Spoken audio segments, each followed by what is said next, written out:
Bonjour Bertrand. Bonjour Xavier, comment vas-tu? On Eh s'amuse? ben, un peu secoué de l'actualité, comme nous tous, hein, puisqu'on a eu le résultat des européennes, dont tu vas toucher un petit mot qui nous amène à une reconfiguration politique. Donc, voilà, alors les européennes, on en avait parlé dans une précédente vidéo où tu avais un petit peu analysé les positionnements des uns et des autres. Alors, qu'est-ce qui s'est passé? C'est une mauvaise nouvelle pour l'écologie, le résultat des européennes, non?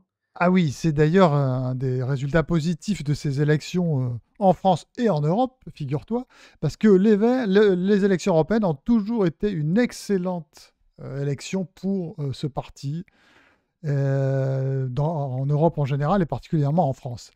Et là, ils se prennent une petite claque quand même, hein, puisqu'ils sont à 5%. Ils ont quand même dépassé les 5%. On a cru qu'ils n'allaient pas les dépasser. Alors là, j'étais prêt à faire une déclaration. On aurait fait une vidéo en direct.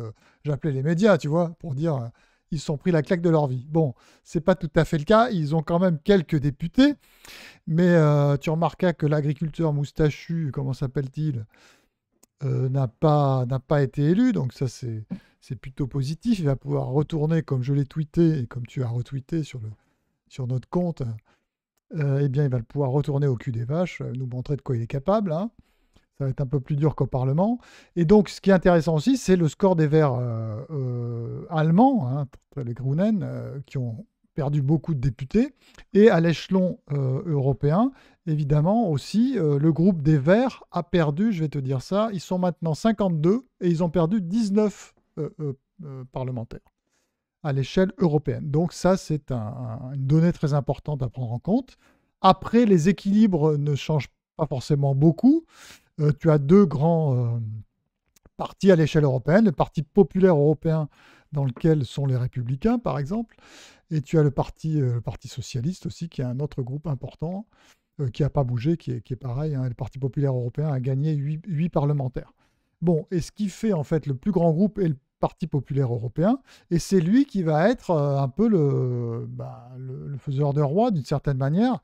Et en fait, ce Parti populaire européen avait tendance à faire des majorités avec le centre-gauche, non, oui, le centre-gauche ou le centre-droit. Et puis, il peut tout à fait maintenant, parce qu'il y a un peu beaucoup de profils très différents dans ce PPE qui est très grand, hein. Tu as des gens comme Bellamy, par exemple, qui est quand même très, très anti-pacte vert, mais tu peux avoir des gens beaucoup plus favorables. Donc, c'est un parti, si tu veux, qui peut basculer finalement, qui peut chercher des alliances plutôt à droite et plutôt à gauche. Et ça peut basculer aujourd'hui à droite, puisque la droite est plutôt renforcée au Parlement européen. Et c'est là que ça va être intéressant. C'est ce qu'on avait dit avant, hein, c'est qu'il peut tout à fait, dans le cadre réglementaire, pour avoir des majorités, ça va être plus difficile pour faire passer des choses sur le pacte vert. Donc le pacte vert est clairement en danger et on est très content parce que c'est un grand projet de décroissance. Donc on va dire ça, mais bon, ce que je te propose, c'est qu'on analyse un peu tout ça dans les mois qui viennent parce qu'en fait, il va y avoir des événements, dont notamment la nomination du président de la Commission européenne, hein, l'organe exécutif de l'Union européenne. Et donc ça, le Parlement européen doit valider, hein, cette nomination. Et donc tout va dépendre de beaucoup de choses, et notamment des chefs d'État. Et en ce moment, c'est en train de bouger, comme tu le sais, en France et ailleurs, puisque cette élection européenne a déclenché la furie en France, comme tu le sais. Alors Donc, revenons justement à la situation française, puisque les résultats très mauvais pour la majorité présidentielle aux élections européennes ont entraîné une dissolution juste après l'annonce des résultats, qui nous met dans une situation en fait de recomposition politique. Alors on voit des nouvelles alliances se former, on voit qu'il y a un bazar monstre en fait, et de ce bazar pourrait bien émerger une majorité menée par le Rassemblement national, donc qui enverrait Jordan Bardella à Matignon potentiellement en cas de victoire du Rassemblement national et de ses alliés aux prochaines législatives des 30 juin et 7 juillet.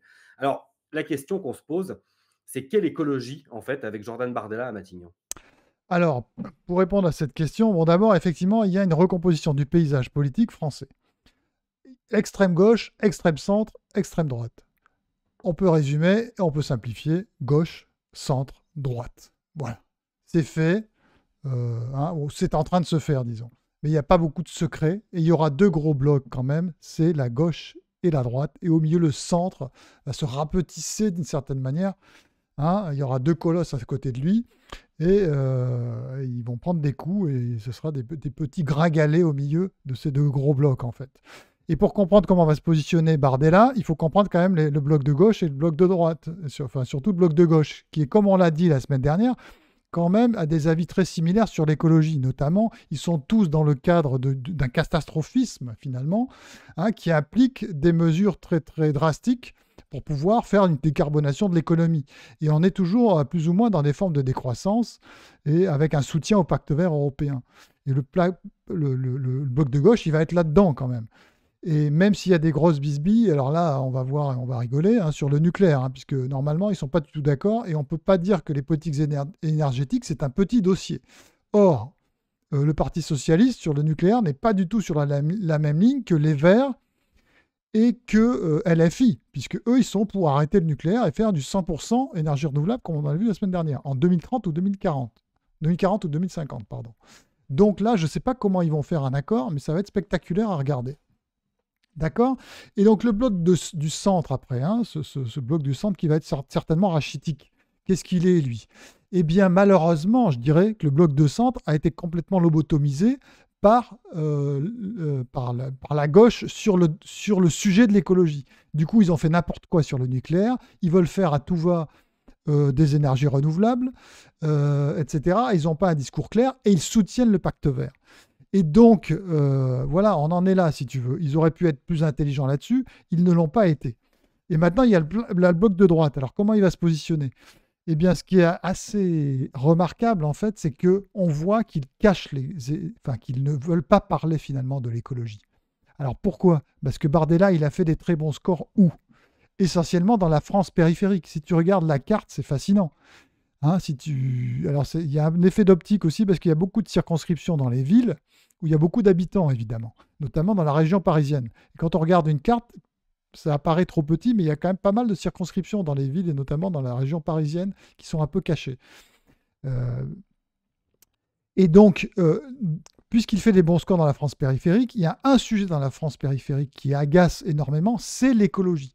Encore une fois, je l'ai répété plusieurs fois sur cette chaîne, je fais pas mal d'interventions en province, je peux te dire que les gens sont exaspérés. Et même quand nous, on s'appelle Action Écologie, tu vois, les mecs, quand ils connaissent pas de quoi on parle, ils sont prêts à te combattre. Hein. Alors, il y a des fois, à la fin de mes interventions, les mecs, ils viennent me voir, ils disent « Ah, si c'est ça l'écologie, alors je suis d'accord, tu vois. » Mais il faut voir à quel point l'écologie est est un repoussoir électoral. Et ça, c'est ce que dit le RN. Le RN est en discussion, je l'avais dit aussi, avant les élections et maintenant encore, avec des écologistes. Évidemment pas avec les Verts, mais avec d'autres partis. Ça, c'est... Voilà. Et en fait, il se trouve qu'ils ne veulent pas faire apparaître ce sujet-là parce que c'est un repoussoir, je le redis encore une fois, un repoussoir électoral. Donc là, le RN a publié, je ne sais pas si tu as vu, une liste de une dizaine de priorités. Il n'y a pas du tout ce sujet-là. Hein. Au contraire, il y a la diminution des normes, etc., comme on l'a vu la dernière fois. Donc ça, c'est évidemment stratégique pour eux. Leur électorat est dans la France périphérique. Et donc, l'écologie n'est pas un sujet. Au contraire, c'est un sujet qui apporte beaucoup de crispation.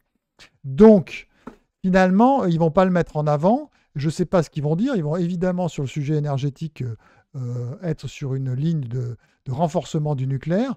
Mais aussi, je pense à moratoire, je crois qu'il prévoit sur l'éolien et le solaire. Hein. Donc, arrêter aussi cette politique totalement délirante des énergies intermittentes, renouvelables intermittentes, qui ne servent à pas grand-chose et qui coûtent très cher. Et donc voilà. Alors après, on peut se poser la question. Donc on va attendre hein, dans les semaines qui viennent pour voir le programme exactement sur ces sujets-là, mais on ne va pas être beaucoup surpris par rapport à ce qu'il y avait déjà dans le programme européen, si tu veux, très critique du pacte vert et de tout ce qu'on a vu. Après, on peut se poser la question. Là, j'ai vu que Hervé Juvin, alors je ne sais pas si tu vois qui était Hervé Juvin, c'est quelqu'un qui était parlementaire européen et qui a été un conseiller de Marine Le Pen sur les questions écologiques et qui avait été, il y a longtemps, j'ai vérifié tout à l'heure même, qui avait conseillé au départ Corinne Lepage, qui est une centriste, elle avait été ministre de l'Environnement sous Juppé en 95, je crois. Et donc, mais bon, il a évolué vers la droite nationale, on peut dire ça comme ça. Et ce personnage, en fait, bon, il aurait plus ou moins été écarté parce qu'il a eu des problèmes conjugaux, tu sais, à chaque fois Mmh. aujourd'hui.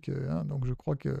Mais il est toujours présent là et il a un mouvement qui s'appelle les localistes. Alors j'avais un peu peur justement parce que, bon, j'aime pas trop ce. Bon, pour des raisons que j'expliquerai pas maintenant, mais les localistes, oui, qui pensent qu'on peut faire de l'écologie en faisant du local, bon, c'est très bien, mais ça ne va pas répondre à beaucoup de. C'est du développement local pour moi, c'est pas de l'écologie. Mais peu importe. En tout cas, je l'ai écouté sur Toxin Média, où il était interrogé. Je me demande d'ailleurs s'il n'est pas en train de se positionner comme futur ministre de l'écologie ou de l'environnement. C'est l'impression qu'il m'a donné. C'est une possibilité. Et donc, il a eu quand même quelques éléments très très importants de critiques qui m'ont assez rassuré parce qu'il a été, par exemple, très critique de ce qui est en train de se faire aujourd'hui sur les Jeux Olympiques, où il a rappelé qu'on n'avait pas prévu de climatisation dans les logements des athlètes. Donc, t'imagines si on a une canicule à Paris en août, ça va être fantastique, hein. Parce que les mecs sont complètement. Voilà, c'est l'écologie partout qui donne des résultats délirants au niveau. Voilà. Ils ont aussi des lits en carton, enfin, c'est vraiment n'importe quoi, donc il a critiqué ça. Et il a aussi été très critique sur toutes les mesures, tu sais, anti-voiture, qui obligent les gens à changer de voiture parce qu'ils ont des voitures trop vieilles, effectivement. Donc ça, c'est très, très positif. Effectivement, il a envoyé quelques. Si tu veux, le localisme me semble un truc un peu d'intellectuel et que ça va pas aller très loin.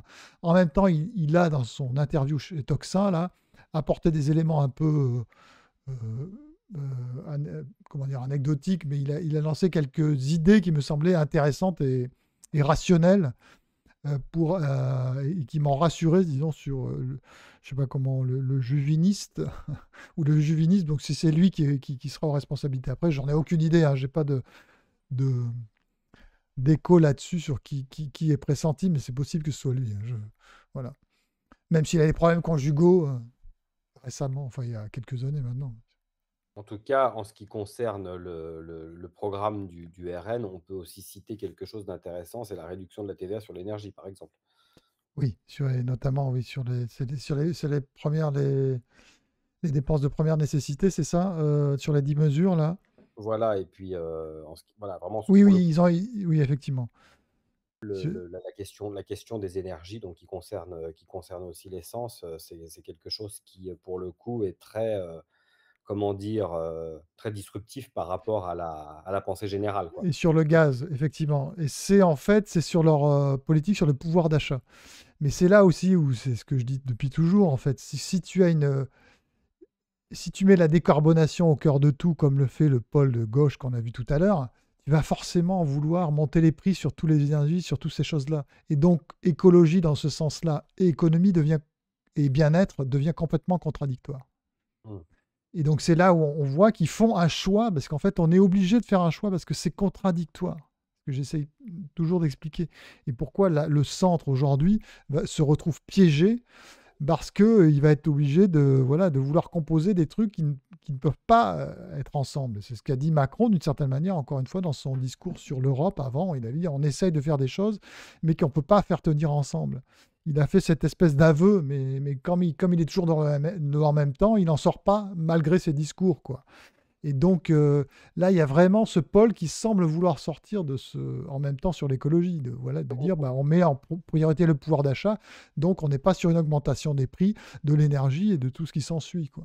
On notera quelque chose d'assez amusant, c'est que juste après la crise agricole, la plupart des grands partis ont voulu jouer cette carte-là, donc avec Valérie Hayé qui était fille, d'agriculteur pour les européennes d'Emmanuel Macron, Céline Imard, la numéro 2 de la liste de Bellamy qui était elle-même agricultrice, alors que le RN n'a pas présenté d'agriculteurs sur sa liste. Or dans les régions agricoles, et auprès des agriculteurs, il rencontre un très fort écho, donc on peut se dire que l'écologie, entre guillemets, portée par un éventuel gouvernement Rassemblement national, sera très à l'écoute des agriculteurs.